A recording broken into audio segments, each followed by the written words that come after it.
Hey peeps, Naisha here.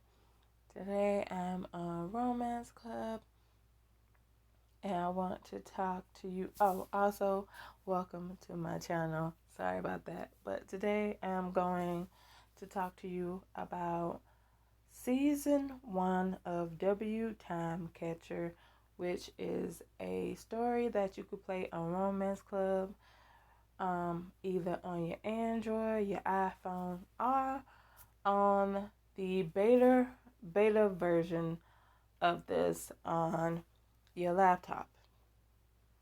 Now, W Time Catcher is the 34th book released on the mobile game Romance Club. This book was released in July 2023.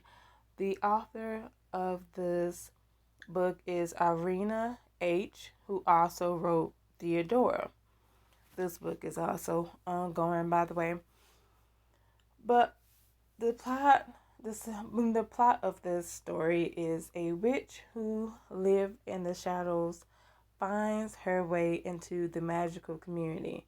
She is about to encounter many dangers and mysteries, among them a legend about a source of power and a conspiracy against the church. Now, this story is set in an alternate universe. While it may contain references and description of real life institutions, events, and personalities, it does not claim to be accurate in its depiction. Also, there will be spoilers, so just want to let you guys know. Now, let's begin. Now, this story, I'm going to give her the name Gia. Now, Gia is the main character. Gia. And you have different love interests. You have Sheen, Onyx, Vesper, Lucian, Renato, Talus, only on a polyamorous relationship with Onyx. I also like the fact that you can have a polyamorous relationship on here, even though they already pick who you could do that with. I still like the fact that they do give you that option, especially if you want to go on that path. Now, so Gia's story, I would have to say, the one thing I like about this is the fact that there's a twist to this story. And the twist got me. It really got me. And when I found out what the twist was, I ain't gonna lie, I had to put my phone down and walk. Had to go outside, get some fresh air, and walk around. Because, baby, the twist was too much for me. So, let me explain. Now, I already told you, what the summary of the story is. But let me break it down for you. Gia, when we first see Gia, she's in a cell. She's in a cell. And basically she's there because she was stealing. And the only reason why she was stealing is because she lost her job because she's other. Now, in this story, other is basically anybody that's not just a regular human. So if you are a witch, warlock, vampire, an animorph, and things like that, you are considered other. And because she is considered other, she's getting discriminated against, meaning she can't really find any work because no one will hire her because she's the other. Think of this like the whole mutant situation with X-Men and things like that. That's what this is kind of similar to. And not only that, not only is she other, but she hasn't been branded yet. Like apparently, for her to get her full power, because her power is that she's a time catcher, which is a rare ability for someone to have. Not many, there's not many time catchers around, and so she's a rare one. And basically, time catcher is basically someone who could, like, from what they describe, can manipulate time in certain ways, like not just only like go back and go forward, but um also like, yeah, yeah, go back and go forward and things like that. And I'm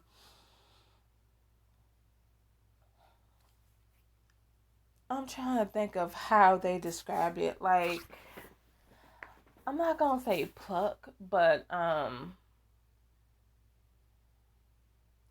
dang, I don't know how to describe it, but yeah, it's like she could do other things, but she could do other things other than like manipulating time and stuff like that. Like she could slow things down and things like that.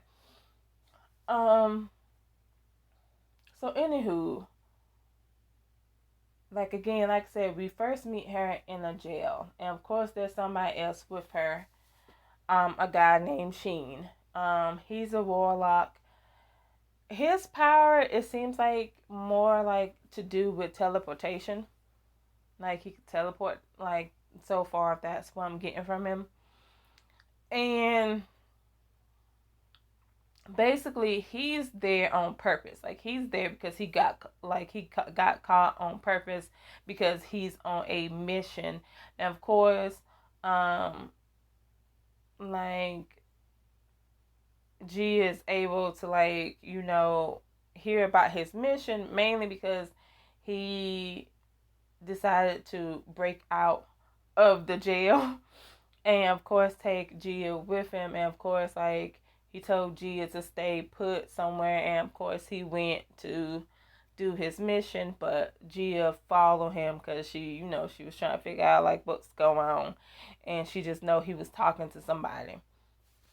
Anywho, they are able to escape, um thanks to, well, not thanks, but yeah, they're able to escape. And um of course, it seems like Gia seems like she's on her own. She ain't got nobody. She ain't got no support system or nothing like that. And of course, Sheen knows that, and he tells Vespa. Vespa is the person that he was talking to. She's also the leader of um the alliance group that is basically trying to look for the source so that they could just have a better life, could create a better life for those that are just like them, for others. Because again, the others, they are treated very badly. People are literally bullying them, like, in the streets, just harassing them, just making their life hell. So, of course, Vespa, she came up with this group so they could find the source, so they can make life very easy for the others. Because all they want to do is just live their life like the regular folks. That's it. That's all. So, anywho, while Gia is getting to know Vespa and, like, um this group, which includes again Vespa, Sheen, Lucian, Onyx, um,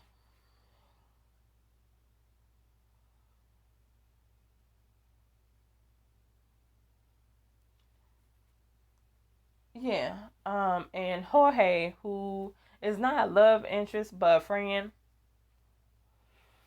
and stuff like that. I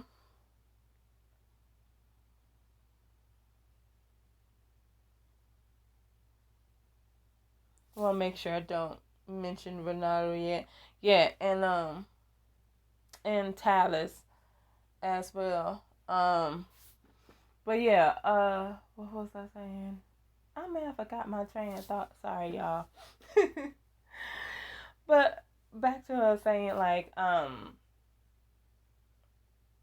because of like what Shin, helping her, and then not only that, but like she needed like another escape because people had came to her house and stuff, and of course, Shin, like, thanks to Vespa, was able to basically have Onyx watch over her, and Onyx is the animorph. Also, a fun fact is that you can either make Onyx a female or a male. I thought that was very interesting, especially for those who who probably, if you don't really care for Vespa, I would say like your best bet is to go for the female version of Onyx and things like that. But that's if you don't really care to romance Vespa. Um, I know so far I'm romancing Lucian, and that's because Lucian, oh my goodness, Lucian is fine. And that's another thing I want to say. Like, what I like about this story is that it was hard choosing who to go for because they all have different personalities, and not only that, but they're good looking, especially the guys. For me, I was like, oh my, like I had a hard time choosing. Like I was like, dang, do I want Lucian or do I want Shin or do I want Onyx and stuff like that. Um, I also liked that like because again they do a lot of twists. I would say there are two twists in this story. The first one is Talus. Like I'm thinking Talus is just an animal. I did not realize that Talus was also an animorph like Onyx. You don't really realize that he's an animorph until um later on in the chapters, and where like he's injured. Um Onyx found him injured, and of course, he's asking Gia to help, Talus, help save Talus and stuff like that. So, and that's how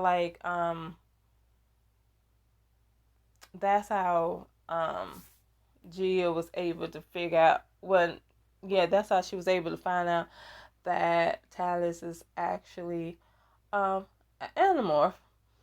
Now, the next twist, which I'm gonna be honest, again, like I said, had me taking a break from this game because like I'm gonna be honest, I wasn't feeling it. Basically, we find out because again, um, Gia is taken in by this group, and of course, she's put to the test to make sure that she could be loyal. She ends up passing the test and things like that. And not only that, but she also has to go through initiation, where she could enhance her powers because she had, like, for some odd reason, I don't know why this is a thing, but in order for her powers to to grow even more, she has to be branded, which again, I think that's the only weird thing I didn't like about it, is like she had to be branded. But that didn't bother me too much, but like it did make me side eye. But yeah, in order, like she has to go through this whole process of, like, not only, yeah, she has to go through this whole process, and believe me, it is a whole process where she has to, it seemed, I'm not, I don't know how to like explain it correctly, but it's kind of like she has to go through like a rite of passage type of situation. But anyway, she ends up getting branded, and of course her powers end up, she ends up being at her full potential. And after that, we find out that Gia is a traitor. She's a magical coon. Yeah, I said it. She's a magical coon. She's a op. I was like, wait, what? Like, mind you, I fell in love with this main character. Like, I like this main character and stuff like that. I like her. Like, I just like everything about her. And she basically is an op. I was like, no. Yeah, apparently Gia is working for the church, and the church is also trying to find the source so they could basically eliminate all the others. Yeah, you heard that correctly. The church is trying to find the source so they could eliminate the all the others. Yeah, and Gia is working for them. And I'm blown away because I'm like this is a big ass twist. I was not expecting that. And if you think that is just it, no, you sadly mistaken. Not only is she a op, but also at the end of season one, she gets kidnapped by somebody, by another other, basically. That's what I'm saying. This story has so many twists and turns. It makes no sense. But the main one that just stuck to my mind was the fact that she was the op. I was like, oh my god, we playing an op. I ain't gonna lie, I started hyperventilating because I was like, an op. I'm playing an op. Like, no, not the op. Like, you don't understand. Every story, romance club, you're not really playing op. Like, you may have a dark side, like, yeah, you may have a dark side about you and things like that. Like, you may be a rebel, or you may be independent, or like again, like I said, you might have darkness and stuff like that. You may be courageous, or like um always ready to pick a fight, but never have you ever been up before like this one. I'm sorry, I was shocked. I was shocked. I I clutch my invisible pearls. Yep, I clutched my invisible pearls because I was so flabbergasted. I was like, no, not the op, a magical coon. I'm sorry. I was like, oh no, That's what I said. It took me some time to continue to play to get to the end of season one. But let me tell you, overall, this is still a great story to play.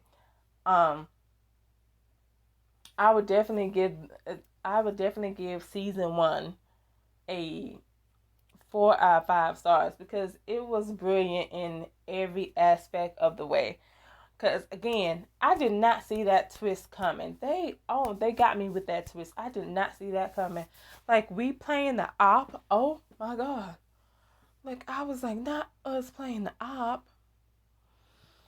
And also, again, I like the fact that this is another slow burn type of romance story because even though this is fantasy and there's supernatural things that's going on, this also has romance in it. But I like the fact that the romance doesn't overtake the story and that it is a soul burn. So even if even if you are like basically romancing like several people, you still not getting that bound chicken wow wow. You're not getting that. You may get moments where y'all touch hand, y'all brush against each other, but you're not going to get that very intimate scene that you get in other interactive story games. Um, and that's what I like about this. And like I say, I also like the fact that again the romance does not overtake the plot. Um, because you do have stories where the romance will overtake the plot and it just would be lackluster. I like the fact that this isn't one of these stories. Again, it's very detailed, especially when it comes to her being a time catcher, what her power is all about. Not only that, but you also get to know about everyone else. Again, like I said, everyone has a background story.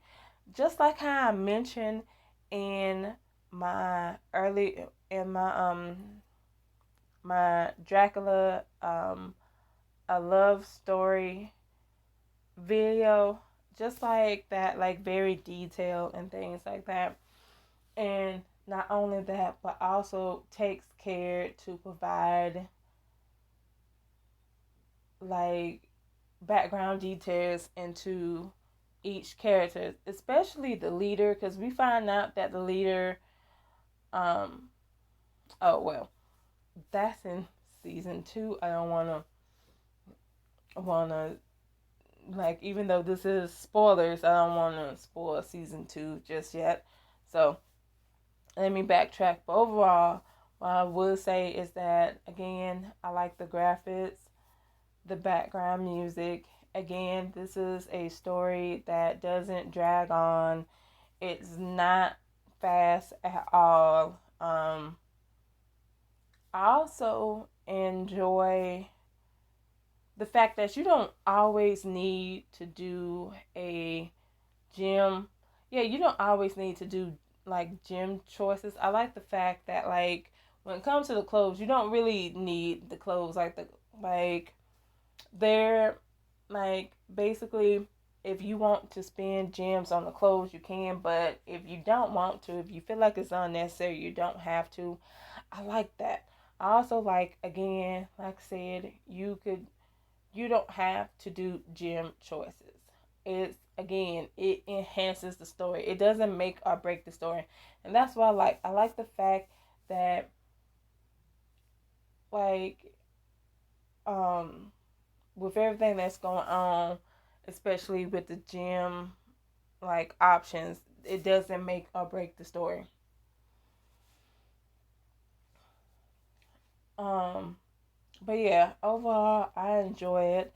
I want to know what you guys think about season 1 of W Time Catcher. Did you like it? Did you not like it? Also, who are you trying to romance? Are you trying to romance Lucian, Sheen, Onyx, Vespa, Renato, Artalis with Onyx? Or are you just going to romance Onyx by themselves, whether it's the female version or the male version? Let me know in the comments down below. And please don't forget to like, share, and subscribe. It would mean the world to me. And until next time,